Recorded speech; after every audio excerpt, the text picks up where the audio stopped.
Welcome back to the channel finance tax accounts guru के YouTube channel पे आपका स्वागत है। आज का टॉपिक मैंने चूज किया है accounting standards versus IFRS versus Ind AS, इनका serial number and guidance note issued by ICAI on various topics. कुछ टॉपिक ऐसे थे जिन पे हमारे इंस्टीट्यूट के तरफ से कोई भी अकाउंटिंग स्टैंडर्ड इशू नहीं कर रहा था। कोई अकाउंटिंग स्टैंडर्ड इशू नहीं किया गया था, लेकिन उस पर एक गाइडेंस नोट इशू किया गया था कि वो छोटे छोटे टॉपिक थे। लेकिन आईएफआरएस में हर टॉपिक पे एक, हर मैटर पे एक स्टैंडर्ड, उसी को ध्यान में रखते हुए हमारे यहाँ इंडेस इंडियन अकाउंटिंग स्टैंडर्ड इशू किया गया है। तो आज मैं इन सब के बीच डिफरेंस, सीरियल नंबर का डिफरेंस विद उनका फुल नेम आपको याद करवाऊंगा कि उन टॉपिक का अभी नाम क्या है, उनका अभी सीरियल नंबर इंडेस में क्या है, एएस में क्या है, आईएफआरएस में क्या है, और उस पर गाइडेंस नोट क्या था नहीं था। तो चलिए शुरू करते हैं। लेकिन शुरू करने से पहले अगर आपने चैनल को अब तक सब्सक्राइब नहीं किया है तो प्लीज़ चैनल को सब्सक्राइब कर लीजिए और साथ ही बेल आइकन दबा दें, जिससे कि आपको इसी तरह की और भी अच्छी अच्छी यूजफुल वीडियो का नोटिफिकेशन आप तक सबसे पहले पहुंच सके। तो चलिए शुरू करते हैं। जैसा कि आप देख रहे हैं, आईसीएआई के सिलेबस से मैंने लिया है स्टडी मटेरियल, सीए आईपीसीसी का स्टडी मटेरियल, लेकिन ये फाइनल के लिए भी काम कर है। Introduction to accounting standards. अब आप देखेंगे यहाँ यही बता रहे हैं कि after studying this unit you will be able to understand the concept of accounting standard, objective, benefit, limitation of accounting standards, standard setting process and so on. तो मैं आपका ज़्यादा टाइम नहीं लेता, इन सब चीज़ों के बारे में मैं पहले ही डिस्कस कर चुका हूँ इन सब मैटर पे।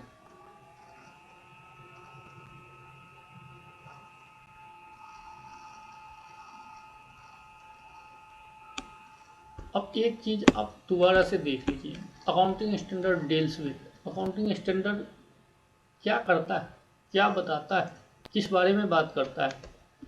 Recognition of events and transactions, measurements of transactions and events, presentation of finance transactions and events, disclosure requirements। इन चार चीज मैटर के लिए अकाउंटिंग स्टैंडर्ड बात करता है। अब आगे चलते हैं। ये बेनिफिट ऑफ अकाउंटिंग स्टैंडर्ड क्या होता है। सबसे पहला बेनिफिट, ये कंपेरेबिलिटी की क्राइटेरिया को फुलफिल करता है। Comparability of financial statements, standardisation of alternative accounting treatments. Accounting treatment करने के लिए हमारे पास कई अल्टरनेटिव होते हैं, लेकिन हम सभी इंडिया में जब सभी लोग एक स्टैंडर्ड को फॉलो करेंगे तो वो कंपेरेबिलिटी क्राइटेरिया को फुलफिल करेंगे। And requirement of additional disclosure, ये तो ऑब्वियस ही बात है। से आगे बढ़ते हैं।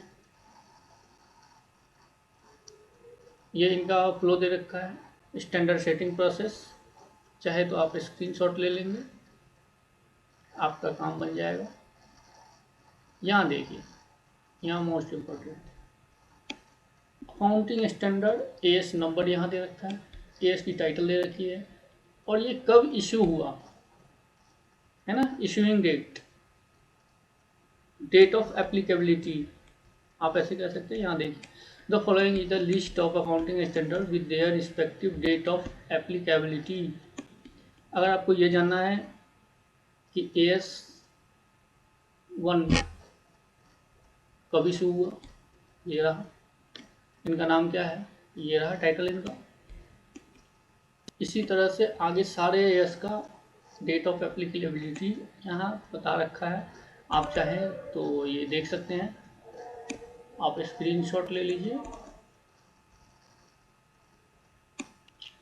है ना। चलिए आपके काम आएगी।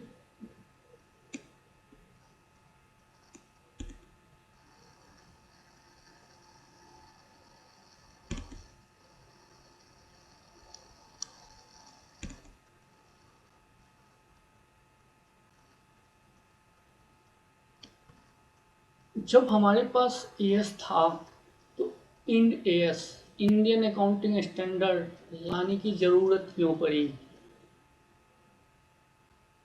इस क्वेश्चन का आंसर यहाँ रहा। पहला, ग्लोबलाइजेशन एंड लिबरलाइजेशन। दूसरा, ट्रांसपेरेंसी ऑफ फाइनेंशियल स्टेटमेंट्स।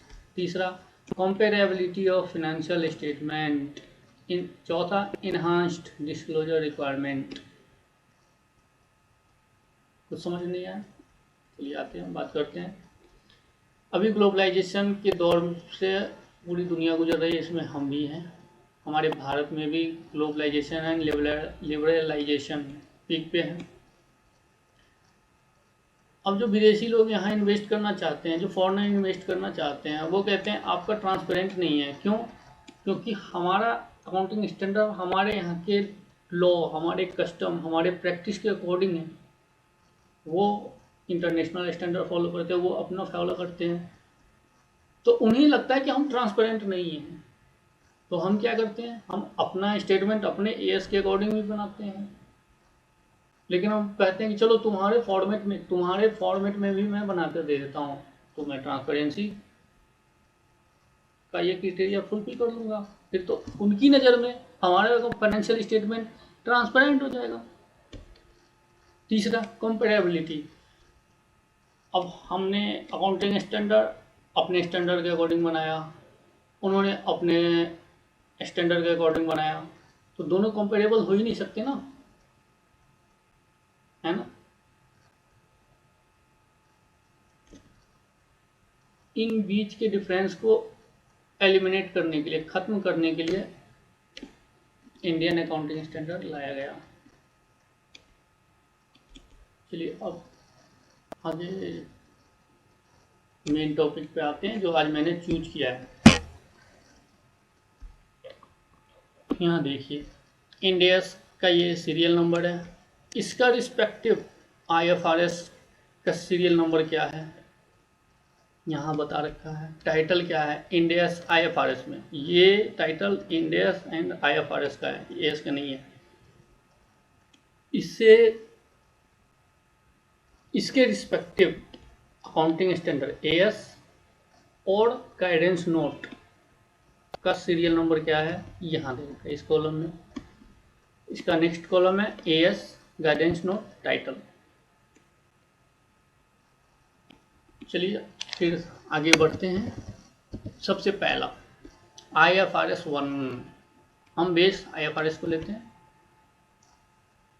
जैसा कि आप सभी जानते हैं कि हम अडॉप्ट नहीं करे हैं आईएफआरएस को, हमने यानी हमारी इंडियन गवर्नमेंट्स ने, हमारी भारत सरकार ने आईएफआरएस को कन्वर्ज किया है। मीन्स आईएफआरएस की रिक्वायरमेंट को हम अपने लॉ, अपने कस्टम के अकॉर्डिंग, हमारे जो एग्जिस्टिंग अकाउंटिंग स्टैंडर्ड है उन सबको मिलाकर एक स्टैंडर्ड बनाया है, जिनको हम इंडेक्स कहते हैं।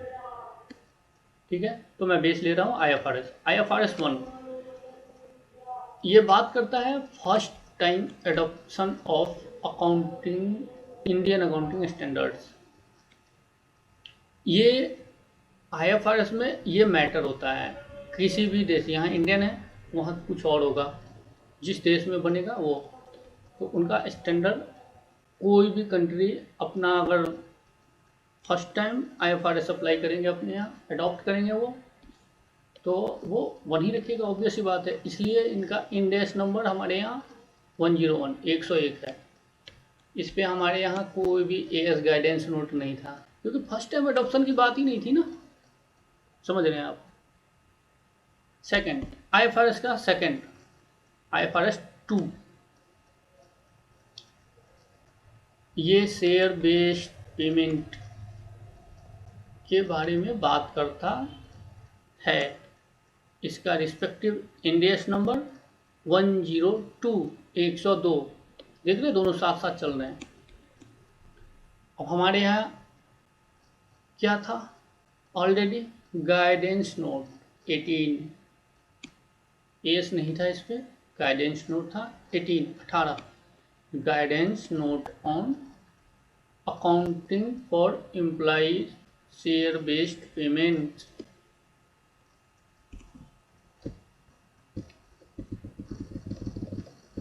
अब आते हैं तीसरा, 103, इंडेक्स नंबर 103, आईएफआरएस 3, देख रहे हैं साथ साथ चल रहे हैं। IFRS 3, index 103, business combination, business combinations, वही हमारा एस का एमलगमेशन है ना। इस पर गाइडेंस नोट नहीं था, एस था, AS 14, accounting for amalgamations. IFRS 4, Ind AS 104, insurance contracts, insurance contracts. इस पे हमारे यहाँ ना तो कोई एस था और ना ही कोई इंडेस था, ये सारे हमारे कस्टम के अकॉर्डिंग इनकी रिकॉग्निशन होती थी। IFRS 5, इंडेस 105, non current assets held for sale and discontinued operations. अब इसके लिए हमारे पास कौन सा स्टैंडर्ड था, AS 24, discontinuing operations. Next, IFRS 6, इंडेस 106, IFRS 6, इंडेस 106, exploration for and evaluation of mineral resources, mining, याद आ रहा है।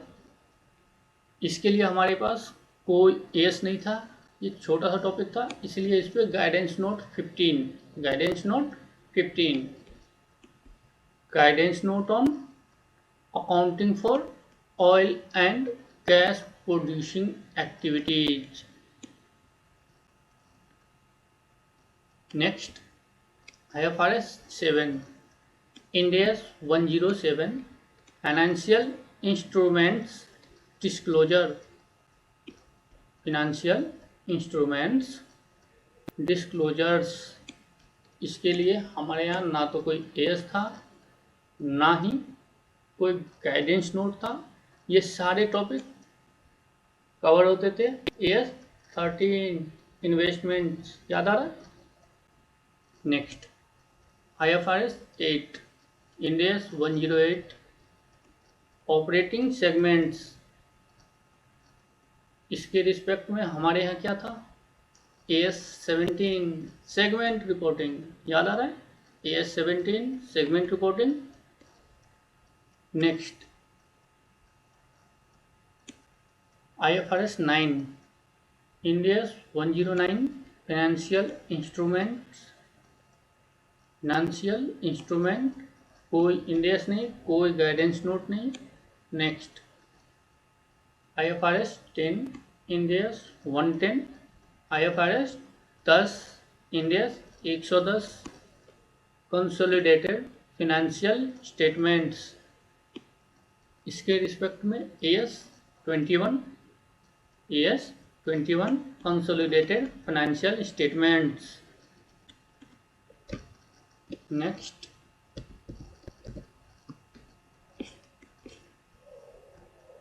IFRS 11, इंडेस 111, IFRS 11, इंडेस 111, joint arrangements,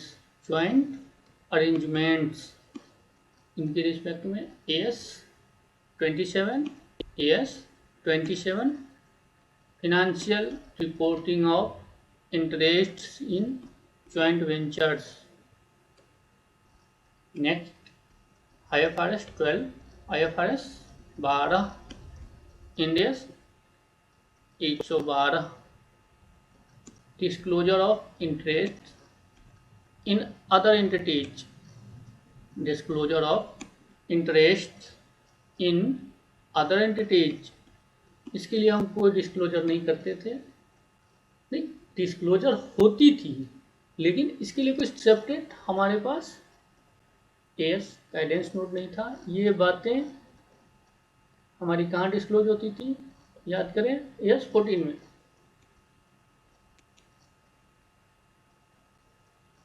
IFRS 13, Ind AS 13, 113 fair value measurements, fair value measurements, कोई एएस कोई गाइडेंस नोट नहीं।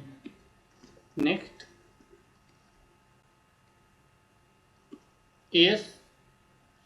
IFRS 14, Ind AS 114, IFRS 14, Ind AS 114, regulatory deferral accounts, regulatory deferrals accounts, इनके ऊपर guidance note था।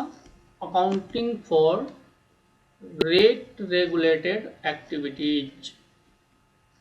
Next, IFRS 15, Ind AS 115, revenue from contracts with customers. इस पे हमारे पास कौन सा एस था, AS 7 construction contract and AS 9 revenue recognition. IFRS 16, Ind AS 116, leases, AS 19 leases, इसके रिस्पेक्ट में हमारे पास AS 19 था, है leases. Next,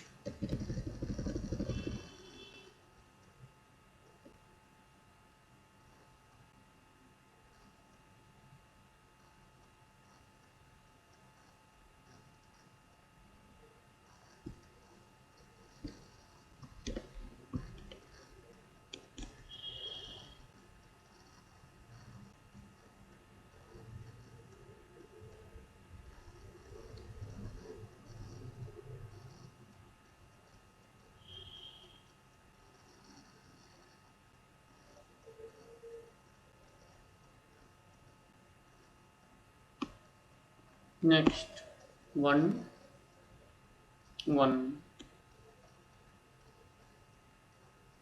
presentation of financial statements, AS 1 disclosure of accounting policies,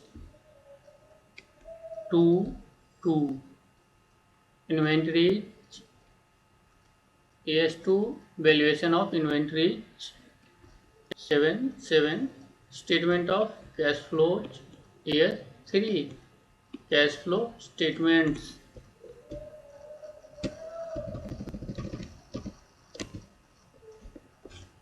8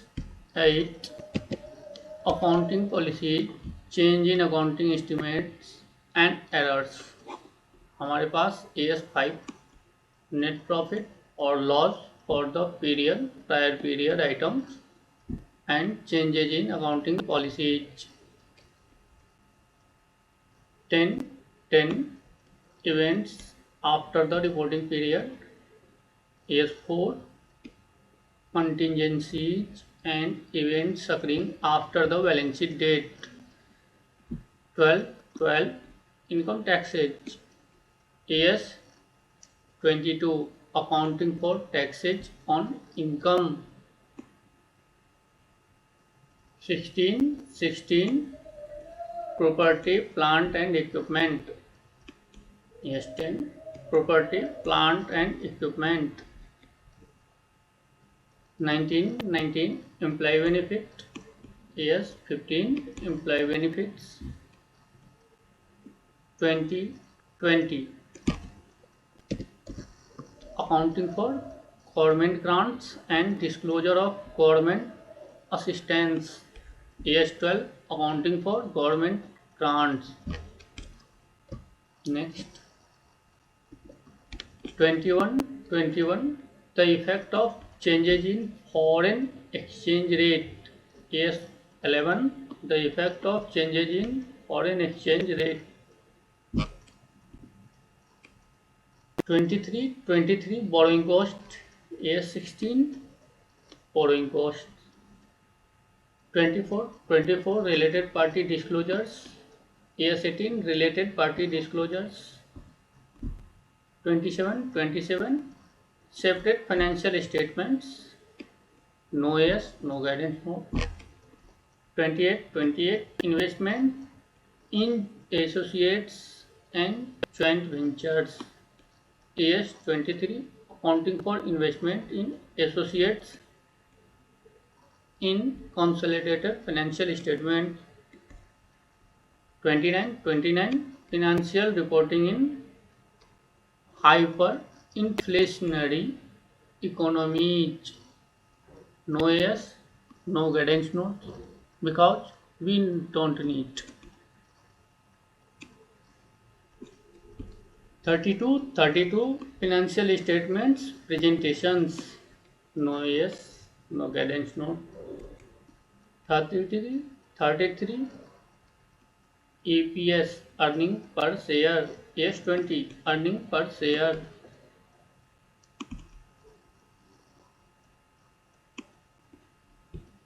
34 interim financial reporting.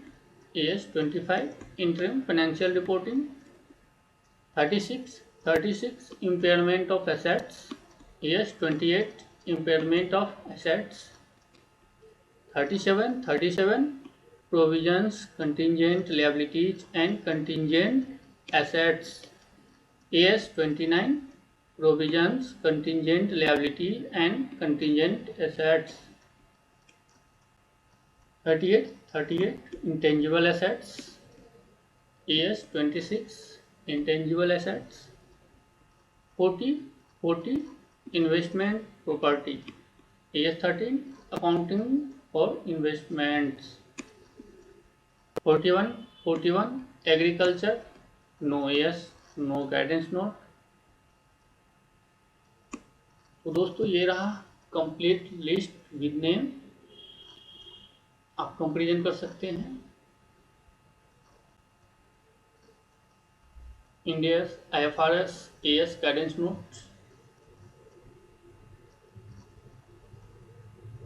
अगर आपने अभी तक हमारा चैनल सब्सक्राइब नहीं किया है तो चैनल सब्सक्राइब कर लीजिए, बेल आइकन दबा दीजिए और मिलते हैं आपसे नेक्स्ट वीडियो में.